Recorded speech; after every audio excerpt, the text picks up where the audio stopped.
madaxweynaha gobolka Hawd Axmed Yaasiin Maxamed Faarax oo ay weheliyaan maayirka degmada Balli-Gubadle Maxamed Cabdi Maxamed Shiine iyo isku duwaha wasaaradda hawlaha guud dhulka iyo guriyeynta ee gobolka Hawd Daawud Cabdi Yuusuf ayaa maanta si wada jir u dhagax dhigay goob laga binayn doono xarumaha ay yeelan doonaan wasaaradaha iyo laamaha kala duwan ee dawladda ee ka howlgala gobolka Hawd dhulkaasi oo ay ku deeqday dawladda hoose ee degmada Balli-Gubadle ayaa maayirka degmadu waxa uu si rasmi ah dhulkaasi ugu wareejiyay barasaabka gobolka Hawd waxaana ugu horeyn goobtaasi dhagax dhiga ka hadlay maayirka degmada Balli-Gubadle Maxamed Cabdi Maxamed Shiine iyo isku duwaha wasaaradda hawlaha guud dhulka iyo guriyeynta ee gobolka Hawd Daawud Cabdi Yuusuf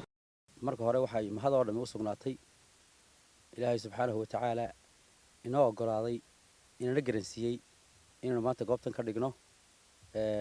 goob area shacaba waxaanu maanta aanu dhagax dhigaynaa oo barisaabka gobolka ku wareejinaynaa goobtii aan ugu talagalnay wasaaradaha dhammaan Jamhuuriyadda Soomaaliland ee gobolka maanta ay ku dheeyihiin dhammaan isduwayaashii inaan ku wareejino dhulkii laga sameyn lahaa wasaaradaha oo noqon doonta area shacab una dhow madaxtooyada agteeda aynu midna gudoomiye ku wareejinaynaa dhulka ayadoo aan anaguna wasaaradahan ka qayb qaadan doono nashqadeynteeda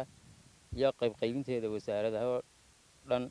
gabagabadii waxaa halkaasi hadalla mahadnaqa ka jeediyay barasaabka gobolka Hawd Axmed Yaasiin Maxamed Faarax waxaanu dawladda hoose ee degmada Balli-Gubadle uga mahadnaqay dhulkaasi ay ugu deeqeen in xafiisyo looga dhiso wasaaradaha iyo laamaha kala duwan ee dawladda ee gobolka Hawd waxaan aad halkan uga mahad celinay maayirka magaalada oo nagu wareejiyay dhulkii danta guud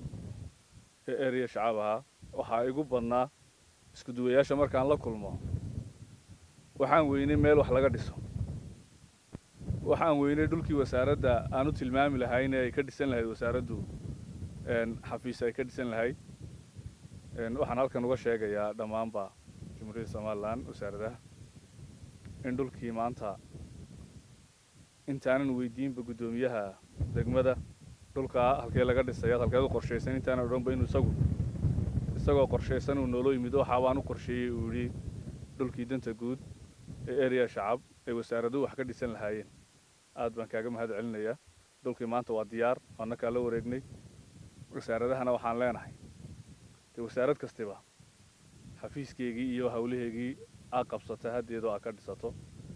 isku duwe keligii uun socdo oo de waraaqadaha tunka ku sita isku duwe noqon maayo marka wasaaradaha waxaan leenahay insha Allah hadduu alla ilaa dhulkii waa la inii hayaa inkana waxaa la inaga rabaa dhismihii xafiisyada hadduu alla ilaaho waxaan aad halkan uga mahad celinayaa oo kale dhammaanba isku duwayaasha maanta halkan ka soo qayb galay ninkasina fariinta aad gudbiya hadduu alla ilaaho wasaaraddiisa kula noqdo in dhulkii loo hayo oo dhulkii diyaar yahay bas kala haata dhismihii inuu dhiman yahay taaba insha Allah isku ognahay waa horumar inoo soo biiray Maxamed Shaciir Axmed iyo Cabdi Natiib Dayib Cismaan TV-ga qaranka Soomaaliland magaalada Balli-Gubadle